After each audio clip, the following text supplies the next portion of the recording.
لا حول ولا قوت الا باللہ العلی العظیم العیاذ باللہ۔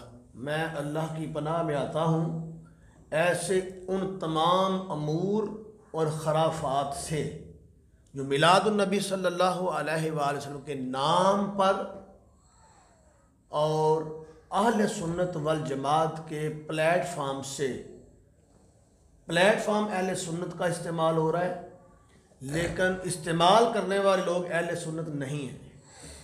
میں ایسے لوگوں کو اون نہیں کرتا، کیونکہ میلاد النبی صلی اللہ علیہ وآلہ وسلم اور سیرت النبی صلی اللہ علیہ وآلہ وسلم ایسا کوئی پیغام نہیں دیتی جس کے نام پر یہ بے حیائی اور خرافات اور سیئات اور اعمال بد کیے جا رہے ہیں۔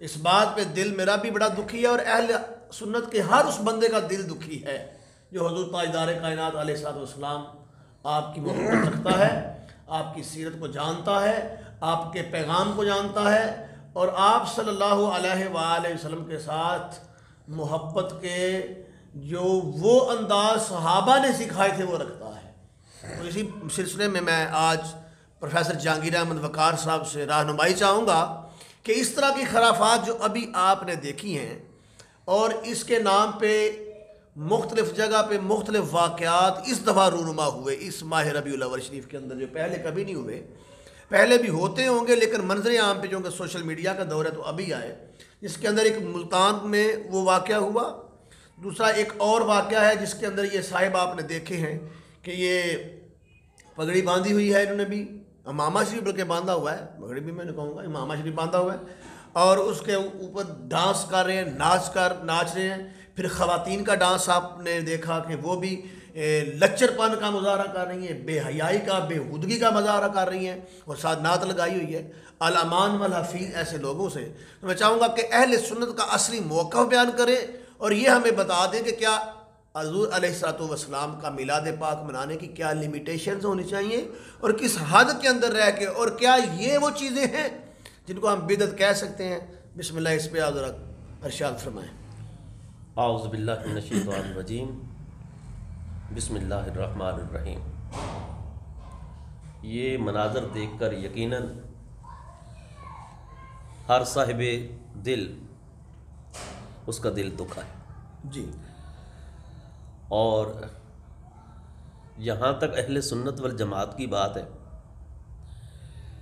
تو یقین جانیے اکابرین کے اندر تو اس طرح کی لغویات کا تصور بھی نہیں کیا جا سکتا۔ دین سے دوری ہے،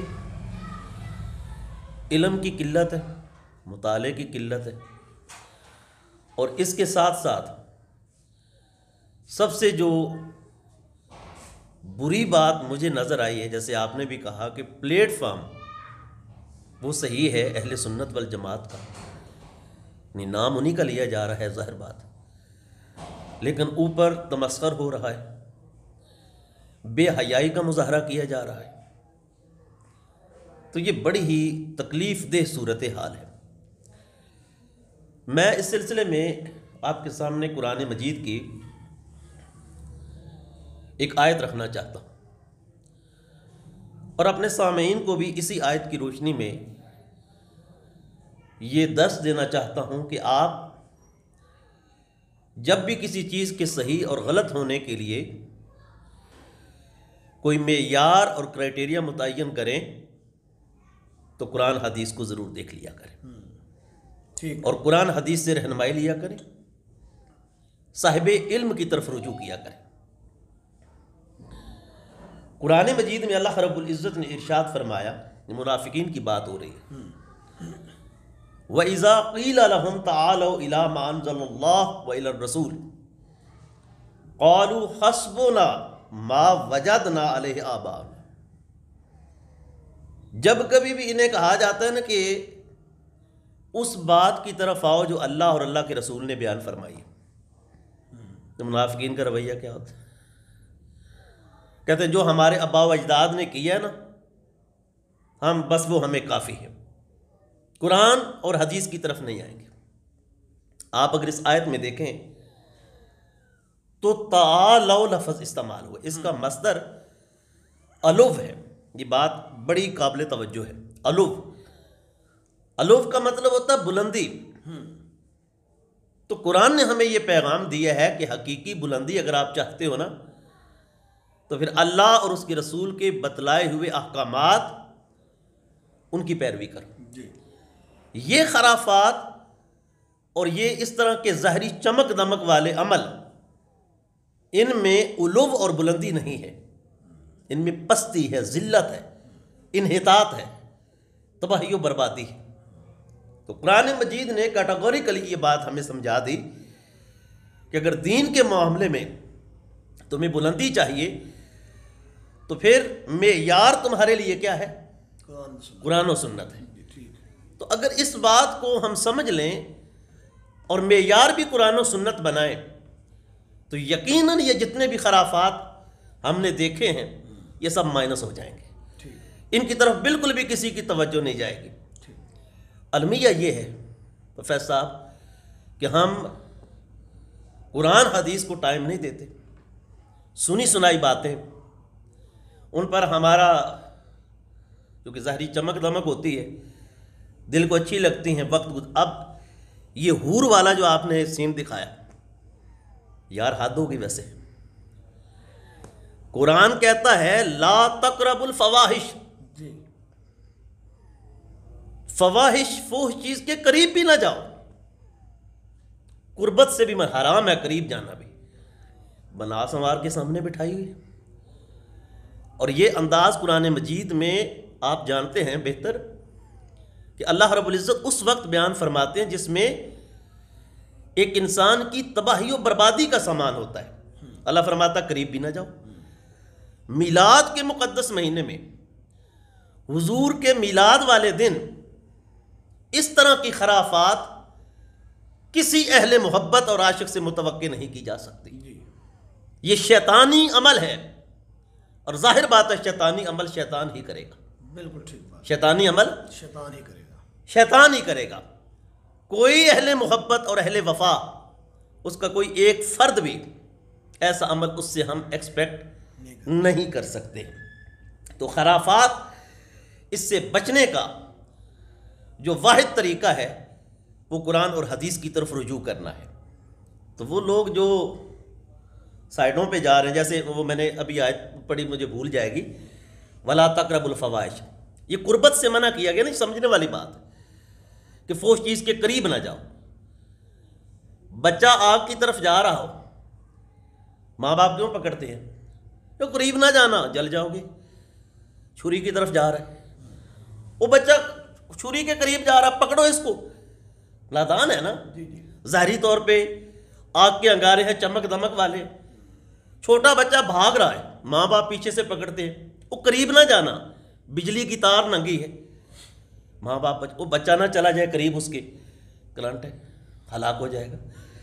فحاشی اور یعنی قرآن حدیث کا یہ نچوڑ ہے کہ جو فحاشی و اریانی کے قریب گیا روحانی طور پہ اس کا جنازہ نکل گیا. میلاد شریف کا تو پیغام یہ ہونا چاہیے تھا، لوگوں وہ پیغمبر تشریف لائے جو فحاشی و اریانی کے خاتمے اور اس کو ایریڈیکیٹ کرنے کے لیے، اس کی بے کنی کے لیے اور اس کی جڑ کو ختم کرنے کے لیے تشریف لائے ہیں. یہ اس پیغمبر کا پیغام تھا. اتنی بے حیائی ہے کہ اسی پیغمبر کی تعلیمات کے بالکل خلاف عین اس دن کیا جا رہا ہے. میرا تو دل خون کے آنسو رو رہا ہے یہ سارے مناظر دیکھ کے. اور یہ صرف میری حالت نہیں، یقیناً ہر صاحب علم، صاحب درد اور صاحب محبت، صاحب شعور اس کی یہی کیفیت ہوگی. میں مزید اس پہ کچھ بول نہیں سکتا ہوں. آپ جو ہے وہ معزز سامعین، آپ نے جیسے کہ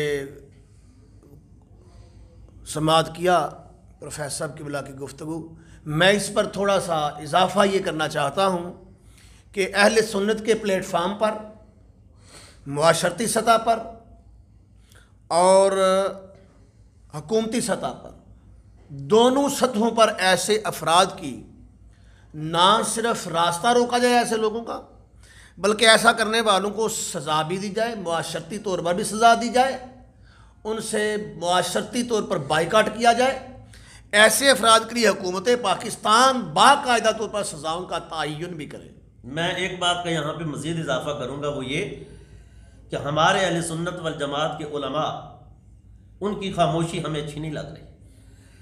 جب کوئی خاص طرح کا ایونٹ ہوتا ہے وہاں پہ پیغامات آ جاتے ہیں جس موضوع پہ گفتگو کرنی جمعے والے دن. جی جی کیوں نہیں کرتے ہمارے علماء ان ایشوز اس جی بالکل بالکل جو ہے اس وہ میں اس کے خلاف بولتے ہیں. اسی کو آگے جو ہے وہ اسی چیز کے اوپر گفتگو کرتے ہوئے گزارش کروں گا، تمام علماء سے بھی ہاتھ جوڑ کے گزارش کرتا ہوں کہ اس چیز کے اوپر گفتگو بھی کی جائے، عوام شعور کو بھی اجاگر کیا جائے، عوام اہل سنت کو میلاد النبی صلی اللہ علیہ وآلہ وسلم اس کے آداب سے بھی آگاہ کیا جائے.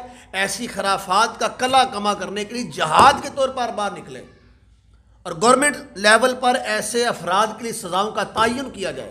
اگر آج ایسا نہ کیا تو آنے والے وقت کے اندر آپ دیکھیں گے کہ اس سے بڑی بڑی خرافات جنم لے گی. اچھا اس سے بڑی اور گستاخی کیا ہوگی پروفیسر صاحب؟ ذرا دیکھیے. جی ہم کہتے ہیں فلاں نے گستاخی کر دی، فلاں نے گستاخی کر دی، فلاں نے گستاخی کر دی، فلاں نے گستاخی کر دی. یار اس سے بڑی گستاخی کیا ہوگی کہ رسول اللہ کا میلاد ہے اور آپ وہاں پر ناچ رہے ہیں، عورتیں ناچ رہی ہیں. بہت ظلم کی بات ہے. میں تو سمجھتا ہوں یہ گستاخانہ انداز ہے. یہ گستاخی ہے، یقیناً یہ گستاخی ہے. اللہ تعالیٰ ہم سب کو محفوظ رکھے، پورے معاشرے کو محفوظ رکھے. ایسے افراد کا کلا کما کرنے کے لیے میں دوبارہ ہاتھ باندھ کے گزارش کروں گا عوام اہل سنت سے بھی اور علماء اہل سنت سے بھی، ہمارے سر کے تاج ہیں کہ اس چیز کو موضوع سخن بنایا جائے، اس چیز کے اوپر عوامی شعور کو اجاگر کیا جائے. اپنے مریدین میں، اپنے چاہنے والوں کے اندر، اپنے محبین کے اندر بھی اس پیغام کو جو ہے